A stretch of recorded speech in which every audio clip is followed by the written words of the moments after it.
हाथरस के अंदर हृदय विदारक वो घटना 100 से जान गई है इस घटना में, और आज खुद सीएम योगी घटना स्थल पर पहुंचे हैं। तस्वीर हम आपको दिखा रहे हैं ग्राउंड जीरो से। ये तस्वीर इस वक्त आप देख रहे हैं सीएम योगी की।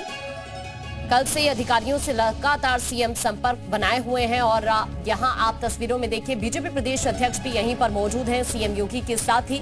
और जिस जगह यह हादसा हुआ उस जगह को लेकर अधिकारियों से बात कर रहे हैं कि कैसे ये घटना घटी, कैसे यहां से भीड़ निकली और क्या कुछ उस दौरान हुआ, वो तस्वीर समझने की कहीं ना कहीं अधिकारियों से कोशिश कर रहे हैं। यूपी के डीजीपी रात भर यहीं पर रहे और उन्होंने बाकायदा एक रिपोर्ट भी तैयार की है इस पूरे हादसे को लेकर। सीएम ने कल ही मुआवजे का ऐलान भी किया और देर रात 3 मंत्री यहीं पर रुके। उन्होंने पीड़ितों की हर संभव मदद करने की कोशिश की और अब खुद सीएम योगी ग्राउंड जीरो पर पहुंचे हैं। 100 से ज्यादा लोगों की कल जान गई है इस हादसे में। 1:30 बजे के बाद कल यह हादसा हुआ जब भोले बाबा के सत्संग के दौरान हजारों की संख्या में लोग यहां पर इकट्ठा थे। बारिश की वजह से कीचड़ यहां पर जम गया था और जब यहां से भोले बाबा अपना कार्यक्रम समाप्त करके निकले तो उसी दौरान भीड़ उनके पांव छूना चाह रही थी। उनके पांव के नीचे की जो धूल थी उसको छूना चाह रही थी और इसी वजह से अचानक से भगदड़ मच गई और भगदड़ में कई लोग एक दूसरे के ऊपर गिर गए, कुछ लोग एक दूसरे के नीचे दब गए, जिस वजह से यह हादसा हुआ और 100 से ज्यादा लोगों की जान चली गई। बहुत से लोग घायल भी हुए जिन्हें आसपास के जो अस्पताल है वहां पर ले जाया गया। ये घटना स्थल पर ही इस वक्त सीएम योगी मौजूद हैं और जायजा ले रहे हैं। और इस वक्त हमारे सहयोगी जेपी ग्राउंड जीरो से हमारे साथ जुड़ गए हैं। जेपी, खुद सीएम योगी ग्राउंड पर मौजूद हैं और कैसे यह हादसा हुआ, उस वक्त क्या सिचुएशन बनी होगी, अधिकारियों से उसी के रिगार्डिंग बात करें। जेपी बिल्कुल, देखिए सबसे बड़ी बात यह है आकांक्षा, क्योंकि पहले हाथरस पहुंचे, हाथरस में देखिए उन्होंने आपको बता दें कि जो घायल है उनसे मुलाकात की, उनका हालचाल जाना, स्वास्थ्य विभाग के अधिकारियों से मिले, उनसे कहा कि बेहतर इलाज दिया जाए सभी को। अब घटनास्थल पर पहुंचे। घटनास्थल ये वही है, ये हाथरस का सिकंदरा राव इलाका है। यहीं पर ये आपको बता दें कि कार्यक्रम आयोजित हुआ था। हालांकि सबसे बड़ी बात है हादसे का अंदाजा और मृतकों सीएम योगी की गंभीरता का अंदाजा इसी बात से लगाया जा सकता है कि बारिश हो रही है, रुक रुक कर बारिश हो रही है, लगातार बारिश हो रही है, बावजूद उसके ग्राउंड पर पहुंचे हैं और खुद वहां पर मॉनिटरिंग कर रहे हैं, खुद पूछ रहे हैं कि क्या हुआ, अब तक क्या अपडेट है, कैसे हुआ, पूरी जानकारी अधिकारियों से ली जा रही है, जो बहुत महत्वपूर्ण जानकारी है। और क्योंकि आपको देखिए 100 अभी तक 20 से 121 लोगों की मौत की अब आंकड़ा है और इसमें बहुत खासकर यूपी के ही ज्यादा मृतक है। और यहाँ जब आयोजकों ने 80,000 की परमिशन ली तो कैसे यहाँ भीड़ इतना इकट्ठा हो गई, पुलिस क्या कर रही थी, उसके वॉलंटियर क्या कर रहे थे, वो सब सवालों के जवाब कहीं ना कहीं सीएम योगी प्रशासन से जानना चाहते हैं। और पहले ही दिन से मामले में सख्त है, क्योंकि देखिए लगातार FIR दर्ज हो गई है और लगातार अब बाबा की भी तलाश है, क्योंकि बाबा की क्या भूमिका रही, बाबा के बाद हादसा हुआ या बाबा उस वक्त मौजूद थे। तो ये सारी चीजों को पूछा जा रहा है सीएम योगी की तरफ से। और देखिए यहाँ पर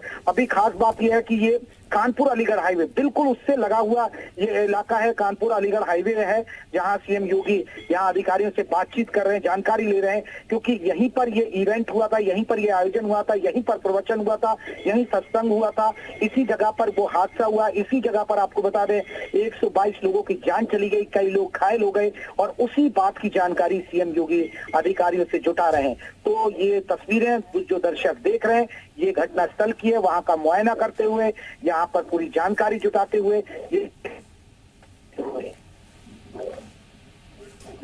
तो देखिए वहां से जेपी जानकारी साझा कर रहे हैं। आप भी तस्वीरों के जरिए देख सकते हैं कि बारिश यहां पर हो रही है, लेकिन उसके बावजूद भी सीएम योगी घटना स्थल पर ही मौजूद हैं और आप उनकी गंभीरता को इस बात से समझ सकते हैं कि वो यहां पर अधिकारियों से लगातार बातचीत करने की कोशिश कर रहे हैं और ये जानने की कोशिश कर रहे हैं कि आखिरकार इस हादसे के पीछे सबसे बड़ी जो वजह है वो क्या रही है, कैसे यह हादसा हुआ, किसकी लापरवाही से यह हादसा हुआ। क्योंकि आयोजकों का यही दावा है कि आयोजकों ने कहा है कि हमने परमिशन मांगी थी 3 घंटे के लिए, प्रशासन को यह बताया था कि 1 लाख के करीब यहां पर लोग पहुंचेंगे, लेकिन उसके बावजूद भी प्रशासन की तरफ से व्यवस्था पुख्ता तौर पर नहीं की गई। आयोजकों का यह भी कहना है कि 12 से 12,500 सेवादार यहां पर लगाए गए थे व्यवस्था को देखते हुए, लेकिन उसके बावजूद भी व्यवस्था चरमरा गई चूंकि भीड़ बहुत ज्यादा थी। आसपास के जिलों से लोग यहां पर पहुंचे हुए थे इस सत्संग में, और जैसे ही सत्संग का समापन यहां पर हुआ उसके बाद यहां भगदड़ मच गई और एक दूसरे के नीचे लोग दब गए, जिसकी वजह से हादसा हुआ। और अब इस हादसे के बाद भोले बाबा को लेकर लोगों के अंदर बहुत ज्यादा गुस्सा है और अब कुछ लोग कार्रवाई की मांग भी कर रहे हैं। सीएम योगी खुद इस वक्त घटना स्थल पर मौजूद हैं। कल भी सीएम ने क्लियर कह दिया था कि इस तरह के मुद्दों पर राजनीति करने से बचने की जरूरत है, क्योंकि ये वक्त है पीड़ितों की मदद करने का, और सरकार वही कर रही है। देर रात 3 मंत्री यूपी सरकार के घटना स्थल पर ही मौजूद रहे, अलग अलग अस्पतालों में पहुंचे जहां पर पीड़ित अपनों की तलाश में पहुंच रहे हैं, क्योंकि बहुत सारे लोग अभी तक नहीं मिल पा रहे हैं। जो परिवार के लोग यहां पर पहुंचे हुए थे उनके अपने उन्हें ढूंढ रहे हैं। बहुत सारे लोग मिसिंग है, किसी के बेटे बहू मिसिंग है, किसी के बच्चे मिसिंग है, तो किसी की बेटियां मिसिंग है। इस तरह से यहां पर अभी जो जानकारियां सामने आ रही है, लोग अलग अलग अस्पतालों में पहुंच रहे हैं अपनों को ढूंढने के लिए। एक्सक्लूसिव तस्वीर भी हम आपको दिखा रहे हैं। हमारे सहयोगी जेपी वहां से लगातार आप तक हर एक जानकारी पहुंचाने की कोशिश कर रहे हैं। एक बार फिर से जेपी का रुख करने की कोशिश करेंगे। जेपी, अगर आपको आवाज मिल पा रही हो, सीएम अभी घटना स्थल का जायजा ले रहे हैं, अब इसके बाद सीएम कहां पर जाएंगे? क्योंकि आपने बताया पीड़ितों से भी सीएम ने मुलाकात की, अधिकारियों से फिलहाल बातचीत कर रहे हैं। अब आगे का क्या प्लान है सीएम का?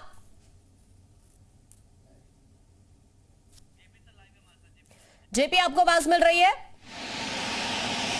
बिल्कुल बिल्कुल। देखिए आकांक्षा, सीएम योगी का काफिला यहां से अब निकलता हुआ पूरा मुआयना करने के बाद ये तस्वीर आप देख रहे होंगे आप लगातार, ये सीएम योगी का काफिला अब गुजर रहा है यहां से। अभी जो घटनास्थल है, घटनास्थल के पर पूरा स्थिति मुआयना करके अधिकारियों से जानकारी। सबसे खास बात यह है कि बारिश हो रही है, रिमझिम बारिश हो रही है, रुक रुक कर बारिश हो रही है। उसके बाद यहाँ पर सीएम योगी कितने गंभीर हैं, क्योंकि वहां घटनास्थल का मुआयना किया। लगातार जो बड़े अधिकारी हैं वो तमाम यहाँ पर पहुंचे, बड़े अफसर यहाँ पर पहुंचे और पूरी स्थिति का जायजा लिया, क्योंकि घटना बहुत हृदय विदारक है। और सबसे बड़ी बात है कि इतने लोगों की मौत हो गई, भगदड़ मची थी, और यहां पर घटनास्थल पर सीएम योगी पहुंचे। घायलों का भी हालचाल जाना है, क्योंकि ये देखिए हाथरस से काफी दूर है सिकंदराबाद, वहां पहुंचे सीएम योगी। पहले तो घायलों का अस्पताल में हालचाल जाना और उसके बाद घटनास्थल पर की भीड़ कितनी थी, क्या इंतजाम थे। हालांकि सबसे बड़ी बात यह है कि कितने पुलिस के कर्मी वहां पर मौजूद थे, ये सारी चीजें यहां कहीं ना कहीं सीएम योगी ने जानी है। और इसी तस्वीर के जरिए, क्योंकि उनके काफिले की ये गाड़ियां लगातार गुजरती हुई सीएम योगी यहां लगातार। सबसे खास बात है, एक मुख्यमंत्री के लिए एक बहुत बड़ी चैलेंज होता है, क्योंकि एक प्रोटोकॉल होता है कि बारिश में भी सीएम योगी यहां पहुंचे हैं। उनके साथ तमाम मंत्री, कई सारे अधिकारी और तमाम जो बीजेपी के बड़े लीडर्स हैं वो भी यहां पहुंचे हुए हैं और ये स्थिति का जायजा जान रहे हैं कि आखिरकार क्यों यह हादसा हुआ। हालांकि अब सीएम योगी यहां से रवाना हो गए हैं जहां पर यह हादसा हुआ, सिकंदराबाद जहां जो जगह है, जिस इलाके में यह हादसा हुआ, वहां से अब सीएम योगी का काफिला रवाना हो चुका है। और इसके बाद क्योंकि उन्होंने अधिकारी से, और बताया जा रहा है कि हो सकता है कि वो पत्रकारों से भी बात करें इस मामले में आगे चल के, लेकिन अभी जो है उन्होंने पूरी घटना की जानकारी दी है और साथ ही साथ सख्त एक्शन के भी आदेश दे दिए गए हैं सीएम योगी की तरफ से। जी ठीक है, यानी सीएम योगी पूरी तरह से गंभीर हैं इस वाकया को लेकर। कल भी उन्होंने जब मीडिया से मुखातिब हुए तो उस वक्त भी उन्होंने इस बात का जिक्र किया था कि यह घटना हृदय विदारक है। जेपी हमारे साथ लगातार बने हुए हैं। जेपी, अभी अब सीएम ने यहां पर घटना स्थल का जायजा लिया है, अब आगे का सीएम का प्लान क्या है? कोई इसके रिगार्डिंग जानकारी मिल पाई है क्या? क्योंकि पीड़ितों से भी मुलाकात कर रहे हैं, क्या यहीं पर आसपास जो लोग भर्ती हैं, क्योंकि आसपास एटा में भी हमने देखा वहां पर भी जिला अस्पताल में कुछ लोग भर्ती हैं, तो क्या सीएम वहां पर भी जा सकते हैं पीड़ितों से मुलाकात करने के लिए? देखिए अभी जो बताया जा रहा है आपको आकांक्षा की, अभी यहाँ से सीएम योगी ने पहले हाथरस में जो घायल थे उनसे मुलाकात की, उनसे घायलों का हालचाल जाना, उसके बाद घटनास्थल पहुंचे। घटनास्थल पर यहाँ पर स्थिति को जाना कि आखिरकार कहाँ से भगदड़ शुरू हुई, कैसे सड़क पर लोग खड़े थे, क्योंकि सड़क के दूसरी तरफ से भी लोग गिर पड़े थे, उसकी वजह से भी वहाँ भगदड़ मची थी। तो सीएम योगी ने ये पूरी स्थिति का आकलन किया। उसके बाद माना जा रहा है कि हो सकता है कि वो पत्रकारों को भी जानकारी दे सकते हैं। हालांकि अभी यह शुरुआती जानकारी हो सकता है कि पत्रकारों से मुखातिब हो इस हादसे के बारे में अपडेट लेके, लेकिन अभी उन्होंने सिर्फ और सिर्फ ये जानकारी मिल रही है कि सीएम योगी ने पूरी घटना का मुआयना कर लिया है, घायलों से मिल लिए हैं और अब हो भी सकता है, जिस तरह आप कह रही है कि हो सकता है, लेकिन अभी हमारे पास अभी ऑफिशियली कोई जानकारी नहीं है कि वो एटा भी जा सकते हैं। लेकिन अभी शुरुआती तौर पर यह जानकारी मिल रही है कि अधिकारियों से उन्होंने बातचीत की, अधिकारियों को सख्त निर्देश दिए हैं, जिसकी भी लापरवाही है उसे छोड़ा ना जाए, उसे बख्शा ना जाए, सख्त एक्शन लिया जाए और पूरी एक एक चीज के बारे में। बारिश के बीच ये सबसे बड़ी बात है, मैं बार बार उस बात को नोट कर रहा हूं कि बारिश हो रही है, बारिश के बाद भी एक प्रदेश का मुखिया यहाँ ग्राउंड पर पहुंचता है, भारी बारिश होने के बाद भी यहाँ पर पहुंचता है, तो ये एक बहुत बड़ी बात हम आपको दिखा रहे हैं और बहुत बड़ी बात है यहाँ पर। अब देखिए, क्योंकि हादसा बड़ा दर्दनाक था, क्योंकि यहाँ 100 से भी ज्यादा लोगों की मौत हो गई, भगदड़ में बहुत सारे लोग घायल हैं, जो कोई आगरा का है, कोई मथुरा का है, कोई हाथरस का है, कोई बुलंदशहर का है, कोई मेरठ का है, तो बहुत तमाम जिलों से, इतना ही नहीं मध्य प्रदेश हरियाणा से भी लोग यहाँ पहुंचे हुए थे बाबा के पास। लेकिन अब सबसे बड़ी बात है कि बाबा पर एक्शन कब होगा, क्योंकि अधिकारी को निर्देश दे दिए गए, एफआईआर भी इस पे हो गई है, मुख्य सेवादार वो भी अभी आपको बता दें फरार है, तो अब बाबा पर कार्रवाई होगी, असली शिकंजा बाबा पर, क्योंकि अगर आपने परमिशन ली, 80,000 लोगों की परमिशन ली, तो इतनी भीड़ कैसे जुट गई? भीड़ अगर जुटी तो फिर आपने पुलिस की मदद क्यों बड़ी लापरवाही क्या प्रशासन की नजर नहीं आती? ठीक है, अगर परमिशन नहीं ली गई तो इतने बड़े कार्यक्रम की क्या प्रशासन को कोई भनक तक नहीं लगी कि लाखों की संख्या में लोग यहां पर पहुंच गए, 3 घंटे तक ये कार्यक्रम यहां पर चला, 1:30 बजे के बाद ये हादसा वहां पर हुआ है। क्या प्रशासन को जरा भी भनक नहीं लग पाई कि इतना बड़ा आयोजन वहां पर हो रहा है, किस तरह की व्यवस्था है उसको देख लिया जाए, जान लिया जाए?